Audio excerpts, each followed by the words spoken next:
ونستعینہ ونصلی علی رسولہ الکریم اما بعد۔ انسان کیسے محسوس کر سکتا ہے کہ اس کے عمل اللہ رب العزت کے ہاں قبول ہوئے ہیں؟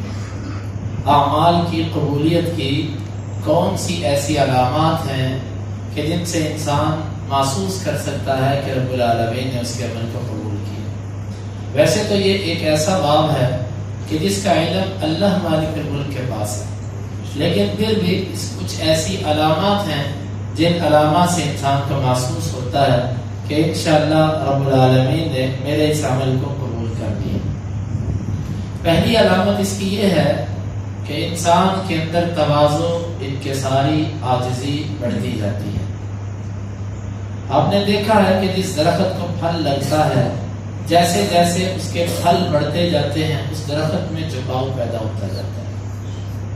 مومن انسان عمل کی قبولیت کی علامت یہ ہوتی ہے کہ جیسے جیسے اس کا عمل قبول ہوتا ہے ویسے ویسے اس کا عمل جو بڑھتا ہے اس میں تواضع، انکساری، عاجزی پیدا ہوتی جاتی ہے۔ اس کی زبان کی سختیاں اور اس کے مزاج کے اندر جو تلخ پن تھا وہ ختم ہوتا جاتا ہے۔ یہ نیکی اور تقوی اور قبولیت کی علامات میں سے ایک بہت بڑی علامت ہے کہ انسان اپنے اندر عاجزی، تواضع یہ چیزیں محسوس کرتا ہے۔ اب اس بات سے اندازہ لگائیے کہ رسول اللہ صلی اللہ علیہ وسلم جس وقت مکہ فتح ہوا، تواضع اور عاجزی کی وجہ سے آپ کی کیفیت یہ تھی کہ آپ کا جو سر تھا وہ اتنا جھکا ہوا تھا کہ اونٹ کے اوپر جو ایک لکڑی رکھی ہوتی ہے اس کے ساتھ وہ ٹچ ہو رہا تھا۔ اس قدر تواضع، انکساری اور عاجزی کے ساتھ آپ صلی اللہ علیہ وسلم نے یہ معلوم ہوتا ہے کہ عمل رب العالمین کے ہاں قبول ہے۔ آپ ابراہیم علیہ السلام کی کو دیکھ لیجئے کہ کس طرح بیت اللہ کا گھر بنایا، رب العالمین کے کہنے میں بنایا، لیکن عاجزی، تواضع، انکساری کی کیفیت یہ ہے کہ رب العالمین سے دعائیں کر رہے ہیں کہ ربنا تقبل منا انک انت السمیع العلیم، اے رب العالمین تو ہم سے قبول فرما، یقیناً تو سننے والا ہے اور جاننے والا۔ تو پہلی علامت انسان میں عاجزی، تواضع، انکساری بڑھتی جاتی ہے، اس کے مزاج میں تبدیلی آتی ہے۔ دوسری علامت کہ اس کے دل میں یہ احساس پیدا ہوتا ہے کہ میں عمل کی قبولیت کے لیے دعائیں کروں۔ جس طرح کہ ابراہیم علیہ السلام دعا کر رہے ہیں عمل کی قبولیت کے لیے، دعا کی فکر دل میں پیدا ہو جانا کہ بھائی جس پودے کا میں نے بیج بویا ہے اس کو آبیاری، اس کو پانی بھی دوں میں۔ پانی کیا ہے؟ دعا کرنا رب العالمین سے کہ میرے مالک میرے ان اعمال کو قبول فرما۔ جس بندے کو یہ فکر لگ گئی، یہ بھی ایک بڑی اچھی علامت ہے کہ رب العالمین نے اس بندے کو ضائع نہیں بلکہ اس بندے کے ساتھ خیر کا ارادہ کر رکھا۔ تیسری علامت یہ ہوتی ہے شرح صدر۔ اللہ رب العالمین اس کا سینہ کھولتے جاتے ہیں۔ افمن شرح اللہ صدرہ للاسلام، رب العالمین اس کا سینہ اسلام کے لیے کھول دیتے ہیں۔ سینہ کھلنے کا مطلب یہ ہوتا ہے کہ بندے کے اندر انابت پیدا ہو جاتی ہے۔ انابت کس کو کہتے ہیں؟ انابت یہ ہوتی ہے کہ قرآن اور حدیث کی بات سن کے اس کو قبول کر لینا، اس کے آگے جھک جانا، یہ عمل کی قبولیت کی ایک علامت ہوتی ہے۔ جس بندے کے اندر یہ کیفیت نہیں بنتی، مثلا قرآن سنے، حدیث سنے، وہ اپنے آپ کو نہ بدلنے کا ارادہ کرے، نہ دل میں کچھ نرمی پیدا ہو، یہ بندہ اپنے پہلے والے مزاج پر ہے، پہلے والی طبیعت پر ہے، اس کا معاملہ حق سے بڑا دور ہے، قبولیت سے اس کا معاملہ بظاہر بڑا دور ہے، باقی رب العالمین جانتے ہیں اس کے معاملے کو۔ مثال کے طور پہ اس مسئلے کو میں تھوڑا سا کھولتا ہوں۔ میرا جو کام ہے یا کسی بھی عالم دین کا کام، وہ صرف بلکہ انبیاء کا کام بھی صرف اتنا ہے کہ کانوں تک آواز پہنچانا، اس سے زیادہ دلوں میں بات ڈالنا، کسی سے منوانا، یہ اللہ کے نبی صلی اللہ علیہ وسلم کا ذمہ بھی نہیں تھا اور نہ آپ کے وارثوں کا، علماء کا یہ ذمہ۔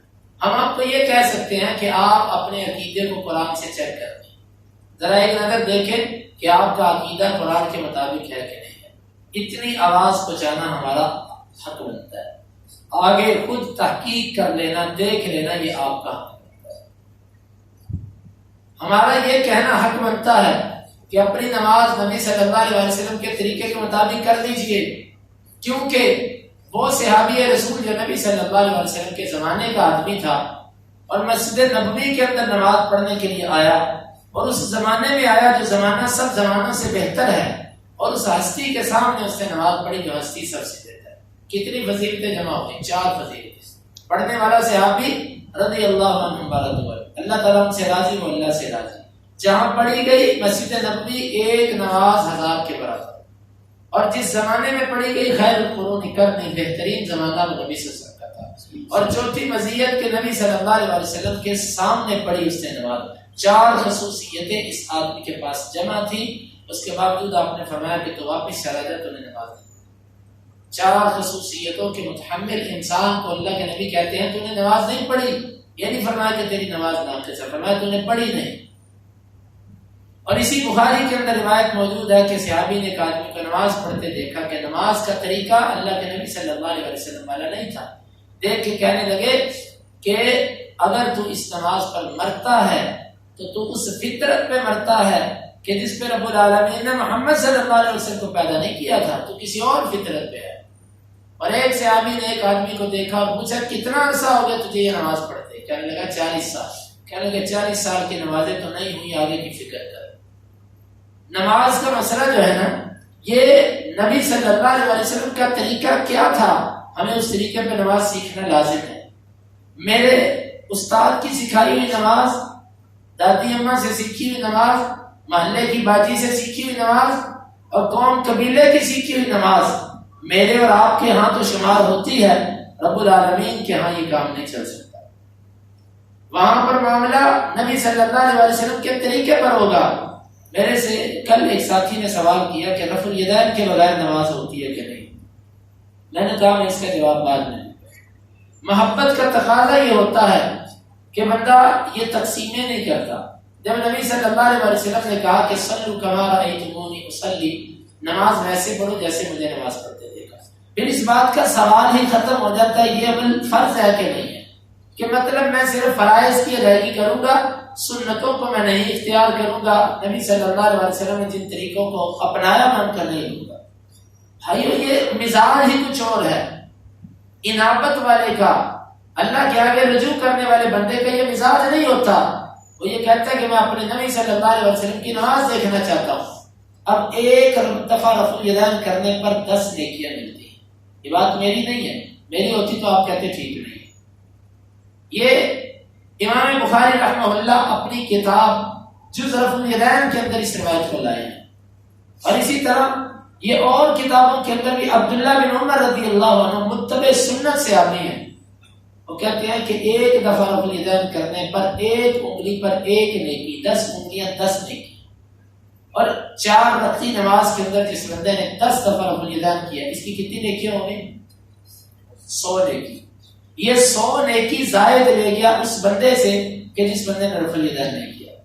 اب چھوڑ دیں اس بات کو فرض ہے کہ نہیں ہے، آپ مجھے یہ بتلائیں کہ آپ نے 4 رکعتی نماز میں 100 نیکیاں زائد لینی ہے کہ نہیں؟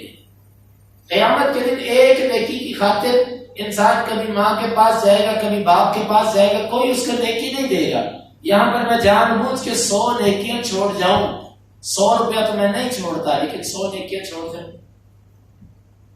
پھر رفع الیدین کے حوالے سے جو بعض اشکالات لوگوں کے 1-2 منٹ میں بس، یہ جو بعض اشکالات پیش کیے جاتے ہیں کہ رفع الیدین شروع اسلام میں تھا، بعد میں ختم ہو گیا، یہ بت رکھ کے آیا کرتے تھے، تو بت گرانے کے لیے آپ نے کہا کہ رفع الیدین، یہ تو باتیں مذاق ہیں نماز کے ساتھ، نہ یہ حدیث میں کہیں آتی ہے، نہ کسی قابل اعتماد شخصیت نے ان کو اپنی کتابوں میں ذکر کیا۔ یہ تو ہندوستان کی بنائی ہوئی عمرو یار اور ٹارزن والی کہانیوں کی مثال ہے یہ بات، کہ وہ بغلوں میں بت لے کے آتے تھے، نعوذ باللہ نبی کے پیچھے کھڑے ہونے والے بت پرست تھے، وہ تو بت شکن لوگ تھے، اور رفع الیدین کرنے سے بت گرتے ہیں، بڑے سمجھدار بت ہیں، پہلی دفعہ رفع الیدین کرو نہیں گرتے، نماز شروع کرتے وقت رفع الیدین تو سارے کرتے ہیں نا، وہ بت اتنے سمجھدار تھے کہ پہلے رفع الیدین پہ نہیں گرتے تھے، ہاں دوسرے تیسرے پہ گرتے تھے، سمجھ سے بالا تر ہے، اور وہ اتنے سمجھدار بت ہیں کہ ابھی تک وطروں میں چلتے ہیں، وہ روزانہ وطروں کی نماز میں نہیں گرتے، وہ اتنے پکے ہیں وہ، اور عید کی نماز آنے والی ہے اس پہ بھی نہیں گرتے۔ عجیب بات ہے یہ، اور کہا جاتا ہے شریر گھوڑوں کی طرح دمے نہ ہلاؤ، یہ شریر گھوڑوں کی طرف دمے ہلانے سے منع کیا گیا. انصاف کی بات اسی حدیث کو آگے پڑھے. صحابہ کہتے ہیں ہم تشہد میں بیٹھے ہوئے تھے تو ہم ایسے یمیناً و شمالا، ہم دائیں اور بائیں سلام پھیرتے وقت کہتے ہیں السلام علیکم ورحمۃ اللہ، السلام علیکم ورحمۃ اللہ. جب سلام پھیرتے دائیں بائیں ہاتھ کا اشارہ کرتے. آپ صلی اللہ علیہ وسلم نے فرمایا کہ میں تمہیں دیکھتا ہوں کہ تم شریر گھوڑوں کی دموں کی طرح ہاتھ ہلاتے ہو. وہم جلوس، وہ بیٹھے ہوئے تھے. کون سا رفع الیدین بیٹھ کے ہوتا ہے اور کون سا رفع الیدین دائیں بائیں ہوتا ہے؟ ہمارا رفع الیدین اوپر نیچے، دائیں بائیں تو نہیں ہے. اور پھر ویسے بھی ایک اگلی بات کہ آپ خود کہتے ہو کہ نبی صلی اللہ علیہ وسلم نے شروع میں کیا، کیا یہ بات عقل تسلیم کرتی ہے؟ ایک عمل آپ خود کریں اور بعد میں آپ اس کو یہ کہہ جائیں کہ یہ شریر گھوڑوں والا عمل ہے، نہ کرو اس کو. اور پھر یہ شریر گھوڑوں کی دمیں روزانہ وطروں میں ہلتی رہے، ایک سال بعد عید کی نماز میں ہلتی رہے، اس وقت ہمیں خیال نہیں آتا. دوستو غور کیجئے، غور پوچھئے، تحقیق کیجئے. معاملات کچھ اور ہیں. جو بندہ تحقیق میں پڑھتا ہے الحمدللہ اس کو بات سمجھ آ جاتا ہے، اس کو مسئلہ سمجھ آتا ہے. رفع الیدین نبی صلی اللہ علیہ وسلم کی سنت ہے، آپ کا ایک پیارا طریقہ ہے. اور رفع الیدین آپ صلی اللہ علیہ وسلم نماز شروع کرتے وقت، رکوع جاتے وقت، رکوع سے سر اٹھاتے وقت اور 2 رکعتوں کے بعد تیسری کے لیے کھڑے ہوتے تو آپ رفع الیدین کیا کرتے تھے. اس کا ترک، اس کا نسخ آپ صلی اللہ علیہ وسلم سے صاحب. کئی لوگ کہتے ہیں کیا ہے لیکن ہمیشہ کا لفظ نہیں یہاں پر آتا. یہ بھی عجیب منطق ہے. ہمیشہ کا لفظ دکھا دیں. بھئی جو پہلا رفع الیدین پیارے بھائی آپ کرتے ہو وہاں پر آپ نے ہمیشہ کا کون سا لفظ دیکھا؟ ہمیں وہ لفظ دکھاؤ کس طرح کا ہوتا ہے، ہم ویسا ہی لفظ آپ کو دوسری اور تیسری کو بھی دکھائیں. ہمیں دکھاؤ تو صحیح کون سا لفظ ہمیشہ کا معنی بتاتا ہے، تاکہ ہم دیکھیں وہ لفظ پہلے رفع الیدین نماز شروع کرتے وقت والے رفع الیدین پہ بھی وہ لفظ آتا ہے کہ نہیں آتا. یہ نہ کرنے کے بہانے ہیں. دیکھو بھائیوں، نہ میرے پیچھے لگو اور نہ مولویوں کے پیچھے لگو. اپنے اعمال کی خود فکر کرو. یہ معاملہ معمولی نہیں ہے، معاملہ حساس ہے. کہ رب العالمین اگر یہ کہہ دے کہ میں نے اپنا پیارا، ایک طرف ہمیں محبت بہت ہے، اللہ کی قسم ہماری عوام کو اللہ کے نبی سے محبت ہے، اس میں کوئی شک نہیں. لیکن کیا محبت کا تقاضا یہ ہے کہ ہمیں پتہ چل جائے کہ ایک اللہ کے نبی کی سنت ہے اور ہم یہ کہہ دیں یار یہ کون سی فرض ہے، اس کے بغیر نماز ہو جاتی ہے. نماز تو پہلے رفع الیدین کے بغیر بھی ہو جاتی ہے. اگر آپ مسائل کی بات کرتے ہیں، فقہی مسائل کی، تو پہلا رفع الیدین اگر کوئی نہیں کرتا تو نماز اس کی بھی ہو. اب پہلے کو بھی چھوڑیں، لیکن ایسا نہیں ہے. نماز میں رفع الیدین اس کی زینت ہے. لوگ کہتے ہیں فاتحہ امام کے لیے مقتدی فاتحہ نہیں پڑھے گا، کیوں؟ اس کی وجہ یہ ہے کہ قرآن کے اندر آ گیا کہ اذا قرئ القرآن فاستمعوا له وانصتوا لعلكم ترحمون. قرآن پڑھا جائے تو خاموش ہو. حالانکہ یہ آیت تو یہاں پہ اتری ہے، یہ آیت مکے میں اتری ہے، مکی صورت ہے، یہ مکی صورت ہے. اور نماز با جماعت اس کے مسائل مدینے کے اندر ہے. ایک بات صرف اسی سے سمجھ لیجیے گا. صحابہ کہتے ہیں کہ ہم مسجد میں جب آتے نماز کھڑی ہوتی ہم ایک دوسرے سے باتیں کر لیا کرتے تھے. کب؟ مدینے میں. کہاں پر؟ مدینے میں نماز کھڑی ہوتی، ہم آتے ساتھ والے نمازی سے پوچھ لیتے کون سی رکعت ہے، بات کر لیتے، ضرورت کی بات بھی ہو جاتی، وہ ہمیں آگے سے جواب دیتا فلانی رکعت ہے نماز کے دوران. یہ مدینے میں ہو رہا ہے. اور یہ اذا قرئ القرآن یہ مکے میں نازل ہو چکی ہے. وہ کہتے ہیں ہمیں باتیں کرنے سے کون سی آیت نے روکا؟ قوموا للہ قانتین. یہ مدنی صورت ہے، سورہ بقرہ کی آیت ہے، سورہ بقرہ کی آیت ہے، مدنی آیت ہے. یہ اس آیت نے ہمیں باتیں کرنے سے روکا. ایک سوال یہ ہے کہ اس سے پہلے اذا قرئ القرآن اتر چکی ہے. قرئ القرآن نے تو لوگوں کو باتیں کرنے سے بھی نہیں روکا، فاتحہ سے کیسے روک دے گی؟ سوچیں، باتیں کرنے سے روکنے کے لیے مدینے کی اندر اترنے والی سورہ بقرہ کی آیت ہے. وہ کہتے ہیں کہ جب یہ آیت اتری امرنا بالسکوت ونہینا عن الکلام، ہمیں چپ رہنے کا حکم دیا گیا اور باتیں کرنے سے روک دیا گیا اس آیت کے اترنے کے بعد. معلوم ہوا اس سے پہلے کوئی ایسی آیت نہیں اتری تھی جس میں مقتدیوں کو خاموشی کا حکم ہو. اور پھر خاموشی کا کیا مطلب ہے؟ کہتے ہیں خاموشی کا مطلب ہے چپ رہو. بخاری کی حدیث ابو ہریرہ رضی اللہ عنہ کہتے ہیں میں نے اللہ کے نبی صلی اللہ علیہ وسلم سے پوچھا جب تکبیر تحریمہ کے بعد آپ چپ رہتے ہیں قرات شروع کرنے سے پہلے آپ اس میں کیا پڑھتے ہیں؟ چپ رہتے ہیں کیا پڑھتے ہیں؟ آپ نے نہیں فرمایا ابو ہریرہ چپ رہنے میں تو کچھ بھی نہیں پڑھا جاتا. آپ نے فرمایا میں پڑھتا ہوں اللہم باعد بینی و بین خطایا. بھائیو نماز اپنی اپنی فکر کریں. اللہ کے نبی نے فرمایا لا صلاۃ لمن لم یقرأ بفاتحۃ الکتاب. جو امام کے پیچھے سورہ فاتحہ نہیں پڑھتا اس کی نماز، جو سورہ فاتحہ نہیں پڑھتا اس کی نماز نہیں ہوتی. وہ امام ہے، وہ مقتدی ہے، وہ منفرد ہے. یہی محدثین نے اس پر باب قائم کیا. لیکن ہمیں یہ کہہ دیا کہ امام کے پیچھے کچھ نہ پڑھو، قرآن پڑھا جا رہا ہے. اور تعجب کی بات آپ نے یہ تو سنا ہوگا نا کہ ثنا پڑھ دیا کرو. یہ سنا کہ نہیں سنا کہ امام جب قرات کرتا ہو تو پیچھے آ کے ثنا سبحان اللہ پڑھتے ہیں. پڑھتے ہیں کہ نہیں پڑھتے سارے؟ اچھا جب ثنا پڑھتے ہیں تب مخالفت نہیں ہوتی؟ ثنا پڑھتے وقت مخالفت نہیں ہوئی، چپ رہنے کے خلاف کچھ بھی نہیں ہوا. جب فاتحہ پڑھو گے تو مخالفت ہو. اسی لیے بہت سارے حنفی علماء وہ یہ بات کہہ گئے. مفتی شفیع دیوبند کے معروف عالم دین تھے، انہوں نے لکھ دی یہ بات، ان کے رسالے میں موجود ہے. اور لوگوں رفع یدین کر لیا کرو. کل قیامت کو اللہ کے نبی کو کیا منہ دکھاؤ گے کہ ساری زندگی نبی کی سنت کو چھوڑے رکھا؟ اور کتنے حنفی علماء وہ اپنی یہ وصیت کر کے گئے کہ میرا جنازہ ہی وہ پڑھائے کہ جو سورہ فاتحہ پڑھتا ہے، جنازے پر وہ آئے جو فاتحہ کا قائل ہے. فاتحہ کے بغیر نماز نہیں ہوتی. معمولی مسائل آمین مسائل کو حل کرنا چاہیں تو کچھ مشکل نہیں. کہتے ہیں آمین اونچی نہ کہو آہستہ کہو. اچھا کتنی آہستہ کہیں آپ بتلاؤ. جی حدیث کے اندر آتا ہے خفض بہا صوتا، اللہ کے نبی صلی اللہ علیہ وسلم نے آواز کو آہستہ رکھا. ہم کہتے ہیں صحابہ نے کچھ تو سنی نہ تبھی کہا کہ آہستہ رکھا. اگر تو سنی نہیں کسی نے تو سب یہ کہتے ہیں کہ ہم نے سنا ہی کچھ نہیں. آہستہ تو ہم بھی یہ کہتے ہیں آہستہ تو ہم کب کہتے ہیں اتنا چیخو کہ چھت پھٹ جائے.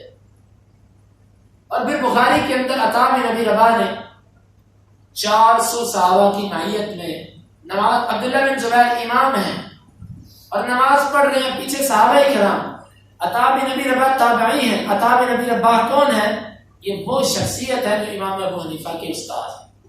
اور خود امام ابو حنیفہ رحمہ اللہ کے بارے میں فرماتے ہیں ما رأیت تحت عدیم السماء تحت عدیم السماء افضل من عطاء بن رباح. میں نے آسمان کی چھت کے نیچے عطا بن ابی رباح سے افضل آدمی نہیں دیکھا. یہ کن کا قول ہے؟ امام ابو حنیفہ رحمہ اللہ. یہی اہل علم نے دلیل بنایا کہ وہ تابعی نہیں تھے. جو لوگ کہتے ہیں انہوں نے انس رضی اللہ عنہ کو دیکھا، ان کے اس قول سے دلیل پکڑی جاتی ہے کہ اگر انہوں نے انس کو دیکھا ہوتا تو سب سے افضل آدمی جس کو انہوں نے دیکھا وہ انس رضی اللہ عنہ تھے، کیونکہ صحابی سے افضل کوئی نہیں ہو سکتا. یہ دلیل ہے کہ وہ کہتے ہیں میں نے سب سے افضل آدمی جو دیکھا وہ عطا بن ابی رباح. اور عطا بن ابی رباح تابعی ہیں، صحابی نہیں. وہ کہتے ہیں میں نے عبداللہ بن زبیر کی معیت میں مسجد میں نماز پڑھی، سب صحابہ نے آمین کہا حتیٰ کہ مسجد کے اندر گونج پیدا ہو. میری بات ہو تو چھوڑ دیں بھائیو، یہ فرقے آپ کے اور میرے بنے ہوئے، تو وہابی میں سنی یہ دیوبندی. رب العالمین کے ہاں نہ وہابی نام سے جان چھوٹنی ہے، نہ دیوبندی نام سے چھوٹنی ہے، نہ سنی نام سے جان چھوٹنی ہے. رب العالمین نے کہنا کہ جس کا عمل کتاب و سنت کے مطابق ہے وہ گزر جائے، وہ اہل حدیث ہے، وہ دیوبندی ہے، وہ بریلوی ہے، وہ گزر جائے. جس کا عمل کتاب و سنت کے مطابق نہیں وہ پیچھے رہ جائے، وہ جدی پشتی خاندانی اہل حدیث ہے، وہ خاندانی سنی ہے، وہ خاندانی دیوبندی، وہ پیچھے رہ جائے. ایسے ہوگا کہ نہیں ہوگا؟ ان ناموں پہ نجات نہیں ہے، ان ناموں کے چنگلوں سے ہم نکلیں.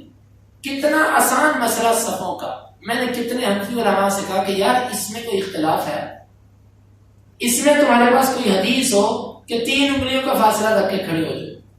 اس مسئلے میں یہ مسئلہ تو ایسا فقہ حنفی بھی کہتی ہے کہ پاؤں سے پاؤں ملا. لیکن تعجب یہ ہے کہ اس مسئلے کو بھی ضد کی بھیٹ چڑھا دیا گیا. کیا حدیث کرتے ہیں ہم نے نہیں کرنا، اور پاؤں ملاتے ہیں ہم نے نہیں ملانا. ضد میں آ گئی نا بات. اس طرح خیر اصلاح کبھی بھی نہیں ہوا کرتی. واللہ العظیم ایک روایت بھی ایسی نہیں، ممبر پہ ہوں سچ بات آپ کو کرنا ذمہ داری ہے، غلط کروں غلط کو جواب دوں. ایک روایت بھی ایسی نہیں ہے کہ جس کے اندر یہ ہو کہ پاؤں سے پاؤں نہ ملا ہو. لیکن پھر سب بندی کا اہتمام نہیں، پھر اس کا خیال نہیں کیا جاتا. سینے پر ہاتھ باندھنے کے مسئلے کو لے لیں، کتنا آسان مسئلہ. کہتے ہیں سینے پر ہاتھ نہیں، زیر ناف ہاتھ ہے. چلو ٹھیک ہے، زیر ناف باندھ دیتے ہیں. عورتیں سینے پر باندھیں. کوئی دلیل آپ کے پاس؟ دلیل وہی جو تم پیش کرتے،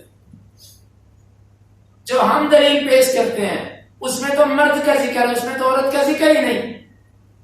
وہ تو وائل بن حجر کی حدیث ہے، اور اسی طرح دیگر صحابہ کرام کی حدیث ہے. وہ تو ساری مردوں کی حدیثیں ہیں. مسند احمد کے اندر جلد 5 میں جو حدیث آتی ہے جس کی روایت کو احناف نے بھی صحیح کہا، وہ تو مردوں کی حدیث ہے. مرد زیر ناف، عورت سینے پر. یہ فرق کہاں سے آیا؟ آج تک کوئی اس کا جواب نہیں دے سکا. اس کو بھی پوچھتے پوچھتے بڑا وقت ہو گیا کہ یار علماء کرام ہمیں کوئی ایسی حدیث دکھاؤ کہ نبی صلی اللہ علیہ وسلم نے فرمایا ہو کہ عورت سینے پر ہاتھ باندھے، مرد زیر ناف باندھے. اللہ کے نبی تو ایک تھے.